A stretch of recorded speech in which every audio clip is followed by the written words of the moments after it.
다니엘 예언서의 말씀입니다. 그때 내 백성의 보호자 미카엘 대제후 천사가 나서리라. 또한 나라가 생긴 이래 일찍이 없었던 재앙의 때가 오리라. 그때 내 백성은 책에 쓰인 이들은 모두 구원을 받으리라. 또 땅 먼지 속에 잠든 사람들 가운데서 많은 이가 깨어나 어떤 이들은 영원한 생명을 얻고 어떤 이들은 수치를 영원한 치욕을 받으리라. 그러나 현명한 이들은 창공의 광채처럼 많은 사람을 정의로 이끈 이들은 별처럼 영원 무궁히 빛나리라. 주님의 말씀입니다.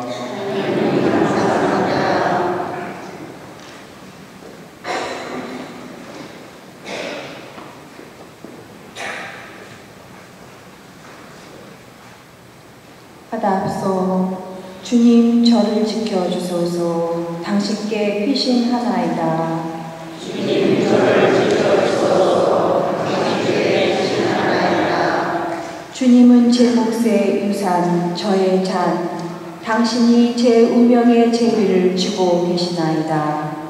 언제나 제가 주님을 보시며 당신이 제 오른쪽에 계시니 저는 흔들리지 않으리이다. 주님 저를 지켜주소서. 당신께 피신하나이다. 제 마음 기뻐하고 제 영혼 뛰노니 제 육신도 편안히 쉬리이다. 당신은 제 영혼 저승에 버려두지 않으시고 당신께 충실한 이에게 부러움을 보지 않게 하시나이다. 주님 저를 지켜주소서. 당신께 피신하나이다. 당신이 저에게 생명의 길 가르치시니 당신 얼굴 배우며 기쁨에 넘치고 당신 오른쪽에서 길이 평안하리이다. 주님 저를 지켜주소서. 당신께 피신하나이다. 히브리서의 말씀입니다. 모든 사제는 날마다 서서 같은 제물을 거듭 바치며 직무를 수행하지만 그러한 것들은 결코 죄를 없애지 못합니다. 그러나 그리스도께서는 죄를 없애시려고 한 번 제물을 바치시고 나서 영구히 하느님의 오른쪽에 앉으셨습니다. 이제 그분께서는 당신의 원수들이 당신의 발판이 될 때까지 기다리고 계십니다. 한 번의 예물로 거룩해지는 이들을 영구히 완전하게 해주신 것입니다. 이러한 것들이 용서된 곳에는 더 이상 죄 때문에 바치는 예물이 필요 없습니다. 주님의 말씀입니다.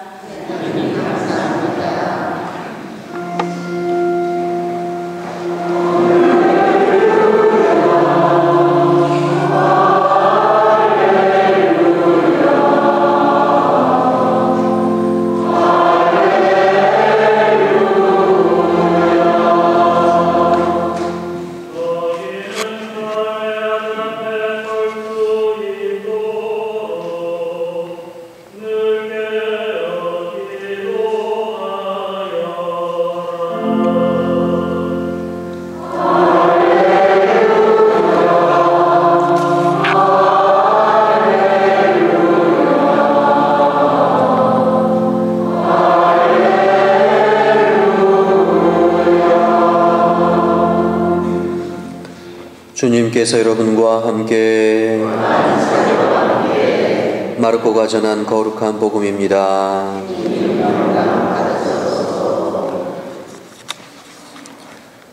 그때 예수님께서 제자들에게 말씀하셨다. 그 무렵 큰 환난에 뒤이어 해는 어두워지고 달은 빛을 내지 않으며 별들은 하늘에서 떨어지고 하늘의 세력들은 흔들릴 것이다. 그때 사람의 아들이 큰 권능과 영광을 떨치며 구름을 타고 오는 것을 사람들이 볼 것이다. 그때 사람의 아들은 천사들을 보내어 자기가 선택한 이들을 땅 끝에서 하늘 끝까지 사방에서 모을 것이다. 너희는 무화과 나무를 보고 그 비유를 깨달아라. 어느덧 가지가 부드러워지고 잎이 돋으면 여름이 가까이 온 줄을 알게 된다. 이와 같이 너희도 이러한 일들이 일어나는 것을 보거든 사람의 아들이 문 가까이 온 줄 알아라. 내가 진실로 너희에게 말한다. 이 세대가 지나기 전에 이 모든 일이 일어날 것이다. 하늘과 땅은 사라질지라도 내 말은 결코 사라지지 않을 것이다. 그러나 그날과 그 시간은 아무도 모른다. 하늘의 천사들도 아들도 모르고 아버지만 아신다. 주님의 말씀입니다.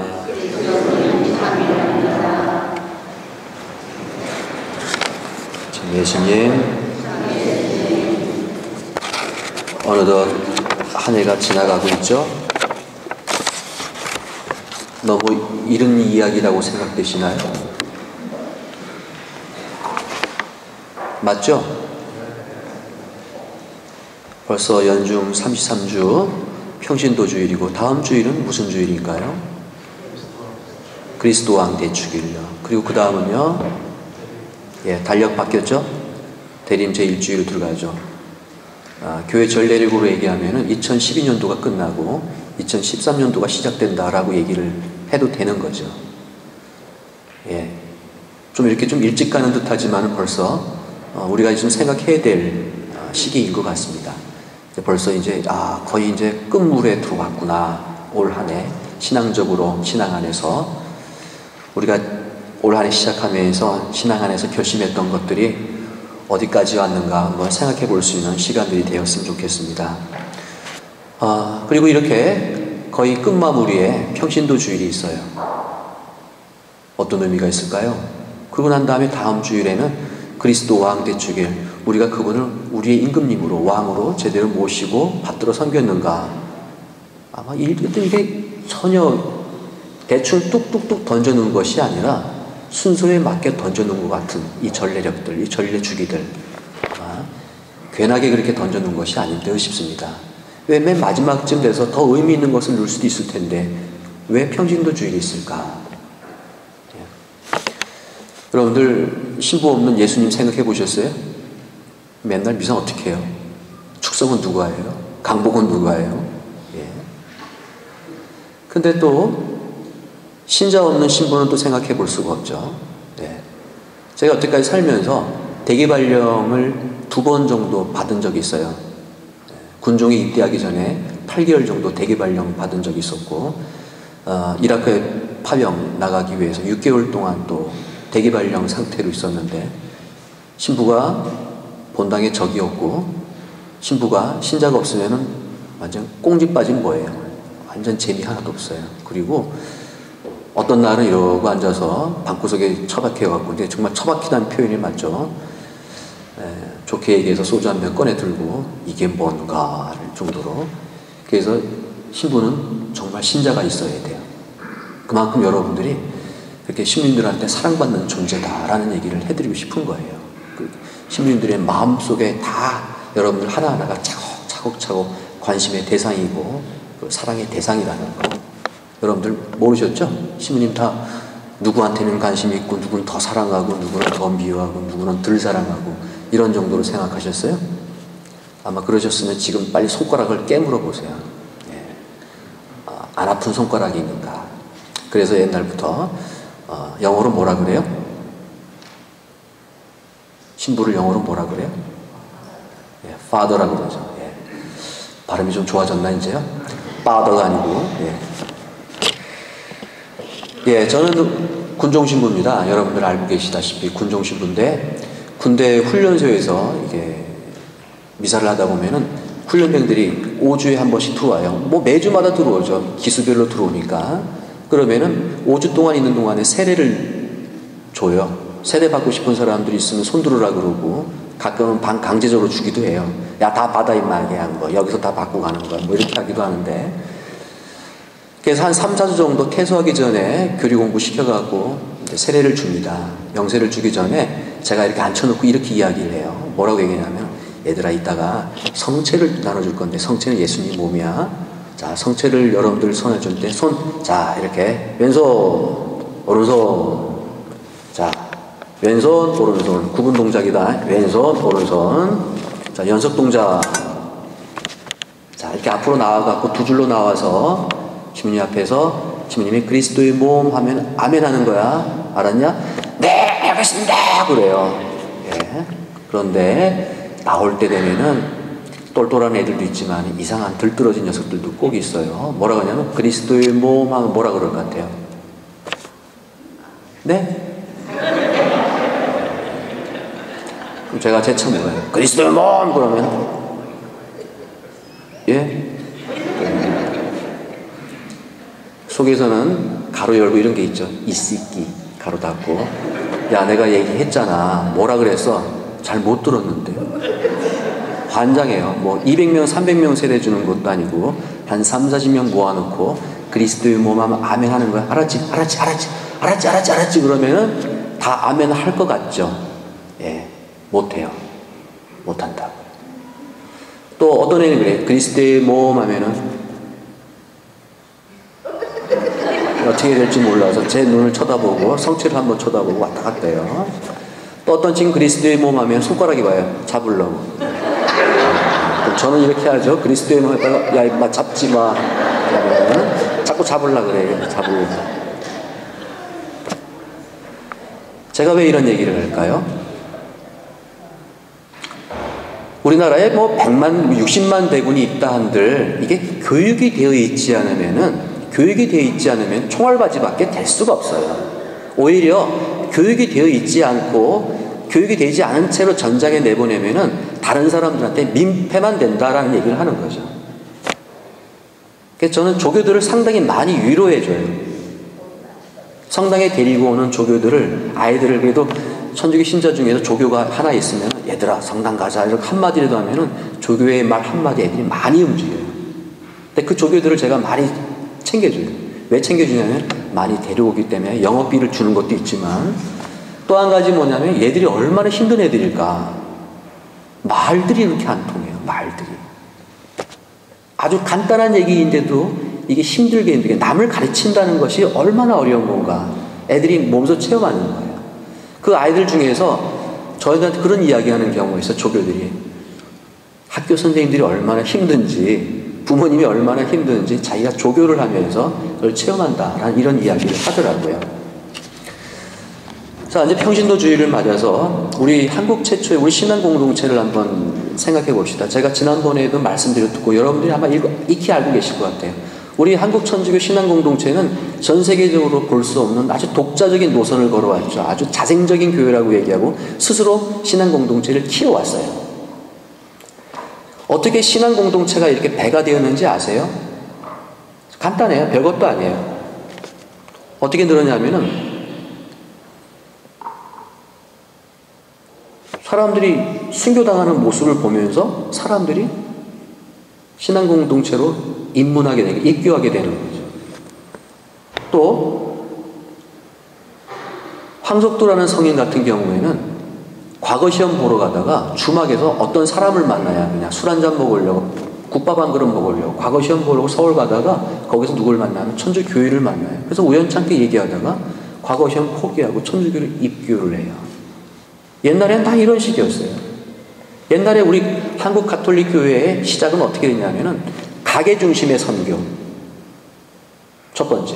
두 번째는 뭐냐면 이렇게 우연찮게 만난 사람들을 통해서 우연하게 천주교 신자를 만남으로써 그래서 순교를 당하는 모습이나 그 사람들의 삶의 모습을 보고 입교하게 되었다라는 거죠.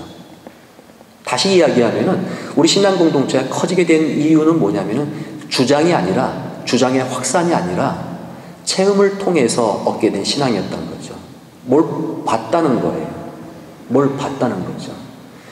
이렇게 뭐 주장을 넌 믿어야 돼라는 주장을 듣고 천주교를 입문한 것이 아니라 하나의 체험을 통해서 신앙 공동체가 커져나간 거죠.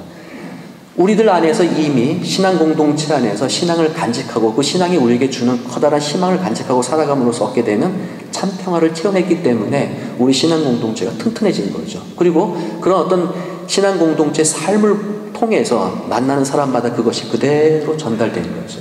그걸 보고 사람들이 우리한테 들어오게 된 거예요. 다른 것이 아니죠. 근데 요즘에 이런 일이 있어요. 한국에서 조사를 했는데 개신교 신자는 불교 신자가 28% 정도 돼요. 개신교 신자가 18% 정도가 돼요. 천주교는 11%가 안 돼요. 한국 사회에서 18, 10%, 11% 채 안 된대. 불교가 제일 많죠. 그 다음에 개신교, 천주교. 그런데 호감도를 따졌더니 천주교가 66%의 호감도를 표현해요. 그러니까 천주교가 제일 좋다라는 거예요. 2005년도에 통계청에서 조사를 했는데 천주교는 우리가 11%-2%라고 발표를 했는데 통계청의 발표는 15%의 천주교 신자가 나왔어요. 이게 뭔 얘기예요? 몇 퍼센트 차이가 있죠. 믿지 않는 사람들이 정신적으로 생각을 하는 거예요. 넌 종교가 뭐냐라고 물었을 때 조사하는 안에 나는 천주교에 가깝구나 체크하는 거죠. 근데 개신교는 자기들은 이만큼이라고 얘기하는데 실제로 인구 통계청에 의한 조사를 보니까 자기가 개신교라고 얘기하는 사람은 요만큼밖에 안 되는 거죠. 천주교는 요만큼이라고 생각하고 있는데 조사를 했더니 사회 통계는 이만큼이 나는 거죠. 그러니까 세상 사람들이 천주교에 더 많은 호감을 가지고 있다는 거예요. 근데 요즘에 좀 많은 문제가 나오고 있어요. 그 통계청의 조사를 가지고 개신교 신학자들이 조사를 했어요. 개신교에서 천주교로 개종한 옛날에 개신교 신자들을 만나갖고 종단 연구를 했어요. 추적 연구를 했죠. 너는 왜 개종을 했니? 라고 물으니까 어떤 결과가 나왔을 것 같아요? 이래서 천주교가 좋아서 천주교로 왔어요 라고 얘기가 나왔을 것 같아요. 결과가 넌 왜 많은 사람들이 개신교에서 똑같은 예수님 믿는 천주교로 개종을 했을까 물었을 때 그 신학자들이 조사한 결과가 천주교가 이래서 좋아서 개종했어요 라는 것이 아니라 이래서 개신교가 싫어서 일로 온 거예요. 다시 이야기하면 너희들도 싫으면 난 딴 데로 발판이라는 거죠. 개신교 신자들이 다행이다. 그럼 우리가 고치면 되겠구나. 그래서 개신교는 그때부터 대량 선교를 하지 않기 시작했어요. 그때부터 대량 선교를 하지 않고 어떤 선교를 하냐면은 하우스 선교라고 얘기하고 현장 사역이라고 얘기하는 게 준비시켜서 데리고 들어오는 거예요. 이미 대학이나 학원가나 지역사회에 사회복지나 이런 데로 침투해 들어가요. 거기서 충분히 사람들을 복음화시켜서 교회를 끌고 들어가는 거죠. 이미 한국에는 교회 없는 교회가 있어요. 교회 없는 교회. 일주일에 한 번 교회가 열려요. 무슨 얘기인고 하니 일주일 내내 이 건물이 사회복지 시설이에요. 그래서 서울 전역에 있는 많은 사람이 후원을 해주고 일요일 날 정해져 있는 예배 시간에 서울에 있는 많은 사람들이 전철 타고 와요. 거기는 버스도 없어요. 많은 교회가 교회 유지하기 위해서 버스를 운영하는데 거기 버스도 없어요. 알아서 전철을 타고 와서 그 사회복지시설 강당에 들어가서 예배 보고 목사님은 자기가 일주일 동안 했던 사회복지에 대한 그 얘기를 해주고 또 가면 월요일부터 다시 월화수목금 사회복지시설이 열리는 거죠. 이렇게 어떤 지역사회에 침투해 들어가는 거나 문화 콘텐츠를 이용해서 싹 예수님 말씀을 끌고 들어가는 거죠. 그래서 요즘에는 저 사업이 개신교 사업인지 정부 사업인지 알 수 없는 사업들이 있어요. 가끔 TV에도 많이 나와요. 아프리카에 유명한 연예인들을 데리고 와서 많은 활동들을 하죠. 봉사활동. 사실 그게 다 개신교에서 후원하는 거예요. 우리는 알 수가 없죠, 지금. 한동안 천주교에서 가두 선교 열심히 했어요. 이제 안 해요. 왜요? 준비되지 않은 신자들이 대거 성당에 유입되면서 사람들은 이 대조사회에 대한 기대를 갖고 있는 거죠. 세상 사회하고 또 다른 사회에 대한 갈망을 가지고 들어오는데 옛날에는 이렇게 차별화가 돼 있었던 거죠. 그 역시 성당이 좋구나. 역시 신앙 공동체가 좋구나. 역시 믿음이 좋구나. 역시 믿는 사람은 다르구나 하는 이런 차별성이 있었는데 대량 선교회에서 준비되지 않은 많은 신자들이 유입되면서 이렇게 된 거죠. 그러면서 사람들은 실망하기 시작하는 거예요. 교회를 떠나는 거죠. 다시 이야기하면은 준비되지 않은 평신도, 교육되지 않는 평신도, 훈련되지 않은 평신도, 이것은 오히려 아까도 얘기했지만 교회 발전에 또 하느님 사업에 방해가 될 수 있다라는 거예요. 평신도주의를 맞아서 우리 모두가 이 한 가지는 꼭 생각을 해야 될 것 같아요. 이제 우리가 먼저 복음화가 돼야 된다. 이 복음화를 위해서 내가 매일 내적으로 체험할 수 있는 신앙인들이 되어야 되는 거죠. 내가 먼저 기도함으로써 마음속으로 누릴 수 있는 깊은 영적인 힘들을 체험하셔야 되는 거죠. 그런 것들이 이 공동체 안에서 항상 어우러지면서 친교를 맺으면서 그런 것들이 또 잘 우러날 수 있는 체험으로 발전해 나가야 되는 거예요. 이렇게 신앙 공동체가 탄탄히 영적으로, 내적으로, 정신적으로 탄탄해져야지 어떤 그 신앙 공동체로서의 본 모습을 보여주게 되는 거고, 세상 사람들이 우리 공동체를 보고 역시 너희는 세상 사회와 다르구나, 세상 사회와 이 대조 사회가 다르구나, 차별화가 돼 있구나 하는 걸 느끼게 되는 거죠. 제가 처음에는 좀 우스갯소리로 말씀드렸지만은 그 훈련병들 훈련 제대로 안 되면은 정말 어디 가고 자기 역할 못해. 훈련소에서 요즘에 훈련 똑바로 못 시키면은 이등병이 외출 나가면 어떻게 하고 다녀요? 담배 물고 입수 보행한다 그러고 주머니 손 눌러놓고 그래갖고 헌병한테 잡혀오죠. 예. 준비되지 않고 교육되지 않으면 그렇다라는 거예요. 자, 오늘 평신도주의를 맞아서 우리 마음속으로 어떤 결심들을 해볼까요? 어떤 되돌아봄을 해볼까요? 예. 세상 사람들이 나를 통해서 무언가를 체험할 수 있도록 해주셔야 돼요. 나를 통해서 무언가를 볼 수 있도록 해주셔야 되는 거죠. 개신교 신학자가 조사를 했는데 천주교가 좋아서 간 게 아니래 라고 자기 종단에 가서 발표를 했어요. 그러니까 개신교에서는 얼마나 생각에 다행이다, 천주교가 뭔가를 잘해갖고 글로 간 것이 아니라 우리가 못해서 한 거니까 우리가 반성을 하면 되는 거구나 하게 된 거죠. 한편으로 보면은 이게 그런 결과가 나왔구나, 우리가 좋아서 온 게 아니었구나.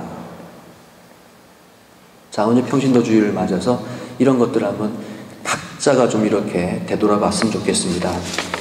예, 물론 교계 제도 안에서도 마찬가지죠. 제한적으로 평신도들을 활용한다, 뭐 표현이 좀 그렇지만 활용하는 것도 좀 이제 아마 요즘에는 좀 많이 고쳐야 된다라는 이야기를 나옵니다. 제2차 바티칸 공의 이후에 벌써 50년이 지났어요. 근 50년이 지나고 나니까 다시금 평신도에 대한, 평신도 신학에 대해서 재정립을 해야 된다라는, 평신도 역할에 대해서 또 다른 맥락으로 짚어야 된다라는 이야기들이 나오고는 있습니다. 아마 조만간에 발표가 되겠지만 우리 모두가 제한된 역할로서의 평신도가 아니라 능동적인 역할로서의 평신도 위치를 찾아가는 것. 그래서 뭐라고 얘기해? 여러분들도 각자의 성소를 가지고 있다라고 이렇게 이야기를 하지 않습니까? 자, 우리 예수님 안에서 한 신앙 공동체로서 주장이 아니라 우리의 삶을 통해서, 각자의 체험을 통해서 세상 밖으로 나갈 수 있는 그런 신앙 공동체 되었으면 좋겠고, 저도 오클랜드 성당 기억하면서 기도하도록 하겠습니다. 잠시 묵상하시겠습니다.